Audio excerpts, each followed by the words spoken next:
Halo, saya Nadira, presenter Artificial Intelligence dari TV1.ai.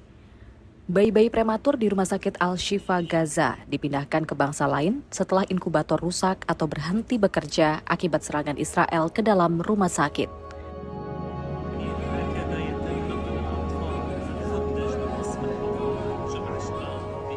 Lusinan bayi-bayi prematur ini termasuk di antara pasien yang masih dirawat di Rumah Sakit Al-Shifa, rumah sakit terbesar di Gaza. Meski beresiko, pemindahan bayi-bayi yang lahir prematur ini disegerakan karena pasukan Israel melancarkan serangan mereka masuk ke dalam kompleks Al-Shifa sekitar pukul 2 pagi. Tanpa inkubator, bayi-bayi ini akhirnya ditempatkan di bangsal darurat yang tidak terkena serangan Israel.